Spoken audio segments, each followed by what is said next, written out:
शाम के 7:30 बजने को है। शंखनाद में एक बार फिर से आप सभी का स्वागत है। मैं हूं आपके साथ चित्रा त्रिपाठी।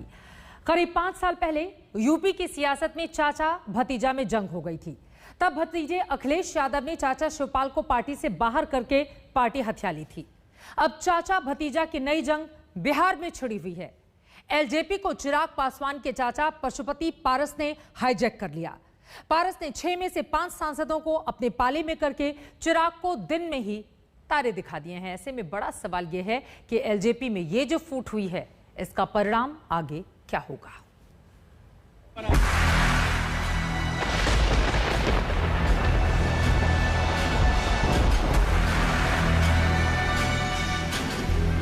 हमारे भाई रामविलास पासवान जी गिन्नी बुक में नाम लिखाने वाले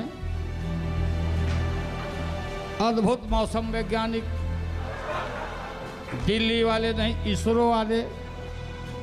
राजनीति के सबसे बड़े मौसम वैज्ञानिक कहे जाने वाले रामविलास पासवान का बेटा अपने घर का राजनीतिक तापमान नापने में नाकाम हो गया।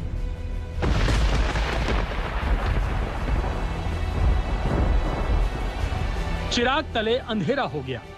भतीजे को हवा तक नहीं लगी और चाचा ने भतीजे के कदमों के नीचे से जमीन खींच ली। पार्टी में कोई टूट नहीं हुआ है। पार्टी पूरी तरह से एकजुट है। चिराग के खिलाफ क्यों गए? नहीं, चिराग के कोई खिलाफ नहीं है। पार्टी को के वजूद को बचाने की बात थी। पारस बाबू को सबो सांसदों ने अपना नेता चुना है। अब ये मान के चला जाए कि ये पार्टी चिराग पासवान के नेतृत्व में नहीं चलेगी, चिराग पासवान भले ही पार्टी में रहे। अब तो दीवार पे लिखी हुई इबारत का इशारा समझिए। किसी ने कभी इस नजारे की कल्पना नहीं की होगी।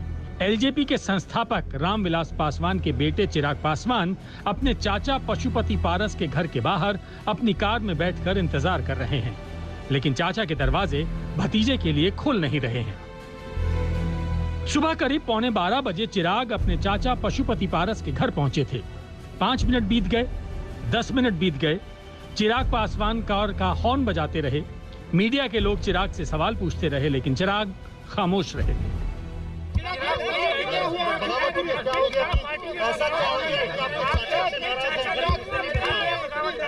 आपको 20 मिनट वेट करना पड़े घर के अंदर आने के लिए।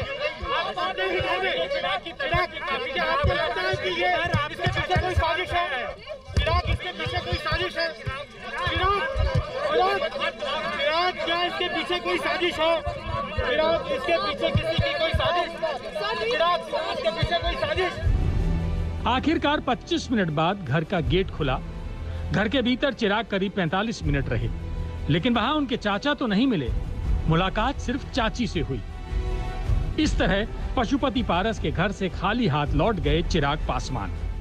कोरोना का काल था, कोई स्टाफ नहीं थे और पारस बाबू और प्रिंस जी कहीं निकले हुए थे। बाद में स्टाफ लोग आया तो खोला गए, चाची से मिल के गए हैं। चाची से क्या बात हो गई? अब चाची से कुछ परिवार की बात, पारिवारिक बात होगी, पॉलिटिकल बात तो नहीं होगी। उनको ऐसा लग रहा है कि परिवार टूट गया, पार्टी टूट गई, वो एक अलग चीज हो सकती है, लेकिन परिवार में ऐसा जो वो रामविलास पासवान जो अपने भाइयों का ध्यान रखते थे, चिराग पासवान के साथ ये सलूक होगा कि 25 मिनट तक वो दरवाजे पे नहीं खड़े? नहीं, चिराग पासवान जी इस परिवार के सदस्य, कोई सलूक नहीं हुआ। देखिए, कई स्टाफ कोविड से संक्रमित है यहाँ। रविवार की सुबह तक जिस एलजेपी के सुप्रीमो थे चिराग पासवान, उस पार्टी को तो उनके चाचा पशुपति पारस ने हाईजैक कर लिया। रविवार को ही पार्टी के 5 सांसद पशुपति कुमार पारस के खेमे में जा चुके हैं।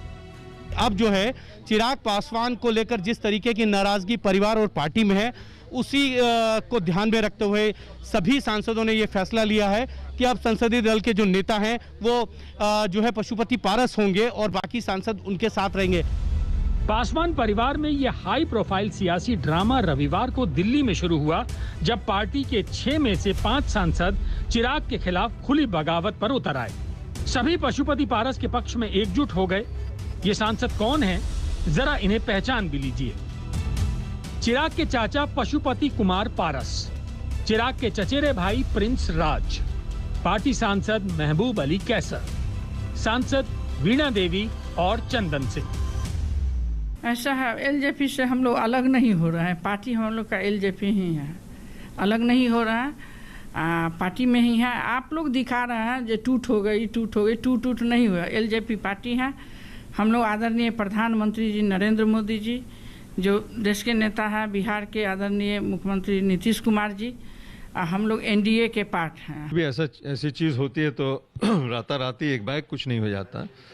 इसमें कहीं ना कहीं से एक 3, 4, 5, 10 इश्यूज होंगे, सबके अलग अलग 5 सांसद हैं और ये एक कल्मिनेशन हुआ ऑफ मेनी इश्यूज के कल रात में जो हुआ। एलजेपी के इन सभी सांसदों ने रविवार की रात ही लोकसभा अध्यक्ष ओम बिरला से मुलाकात की। उसके बाद पशुपति ने मीडिया के सामने ऐलान किया कि वो एलजेपी से अलग नहीं है। संदेश दिया कि अब उन्हीं के इर्द गिर्द ही असली एलजेपी है। चिराग पासवान जो पार्टी अध्यक्ष थे, उनके लिए संदेश दिया कि उन्हें क्या करना है अब वो खुद तय करें। और ये हमारे परिवार के हमारे भतीजा भी है, हमारे पार्टी के राष्ट्रीय अध्यक्ष भी थे, अभी तक हैं। मुझको कोई आपत्ति नहीं है, दल में रहे, मुझको कोई आपत्ति नहीं है। मुझको चिराग पासवान से कोई शिकायत नहीं है। मैंने स्वयं आपको कहा कि मैं पार्टी तोड़ा नहीं हूँ, पार्टी ओरिजिनल पार्टी लोक जनशक्ति पार्टी है। जिस रामविलास पासवान ने सियासत की रेवड़ी अपने परिवार में बांटी, जिस तरह उन्होंने अपने भाइयों और भतीजों को आगे बढ़ाया, उन्हें संसद तक पहुंचाया, उन लोगों ने बदले में क्या दिया? रामविलास पासवान के निधन के बाद उनकी विरासत उनके बेटे चिराग ने संभाली, लेकिन चिराग के चाचा ने रामविलास पासवान के निधन के 9 महीने के भीतर ही पार्टी में तख्ता पलट कर दिया। आलम यह है कि अब रामविलास के बेटे चिराग पार्टी में अपना ही वजूद तलाशने के लिए मजबूर हो गए हैं। राजनीति में कब अपने खिलाफ हो जाएं ये कहा नहीं जा सकता है। इसीलिए कहते हैं कि राजनीति में दुश्मनों से ज़्यादा अपनों पर नज़र रखनी चाहिए। इसका ताज़ा उदाहरण है चिराग पासवान के खिलाफ जिस तरीके से उनके भाई और चाचा ने बागी स्वर दिखाए हैं। शायद रामविलास पासवान ने कभी ये सोचा भी नहीं होगा कि उनकी पार्टी और परिवार को ये दिन देखना पड़ेगा। अशोक भनोट के साथ हिमांशु मिश्रा,